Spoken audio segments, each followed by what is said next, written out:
verse of the very first story. Call it the first letter, you can call it whatever, long as you hear the truth and leave surer than never. Corey's a new believer acting like he's in a game, running around saying his church is the greatest thing. Won't check a sermon unless it's his bishop name. It seemed he forgot to keep Jesus the main thing, cause Bishop ain't raised up after 3 days up. He ain't taking case up, offering you his grace, But Corey stay divided all of the time. Not Christ, but a man that he's standing behind. Hey, I got this little letter, I'm trying to break it down, so you can hear the truth in the sound. Division, a whole lot of sin. I can't forget the problems of people living within. I got this little letter, I'm trying to break it down, so you can hear the truth in the sound. Division, a whole lot of sin. I can't forget the problems of people living within. I got this little letter, I'm trying to break it down. But let me tell you Corey background. He started off crazy, parties full of shouters, religious ceremonies where people was getting naughty.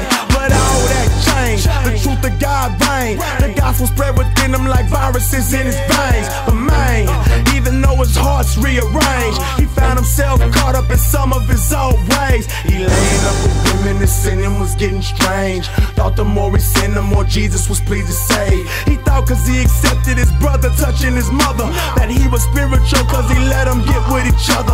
And Corey had beef with another in the face. Instead of working through it, they opened the court case. A slap to the face of the God who gives grace. Now Corey's out of place trying to carry his own weight.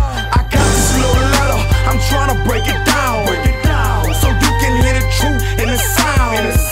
Division, a whole lot of sin. I can't forget the problems of people living within. I got this little letter, I'm trying to break it down, so you can hear the truth in the sound.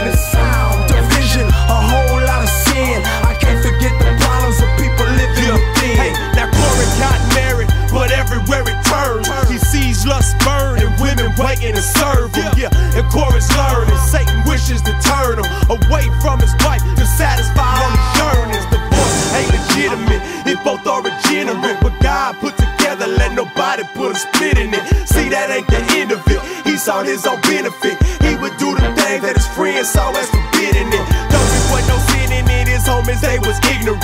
They were made weak cause his liberty was the hindrance. Unlike an apostle, no concern for the gospel, no denying his rights. Nah, homie wasn't that thoughtful. See, I need to take a second to explain that Corey ain't a person but a group of people, many just like Christians today.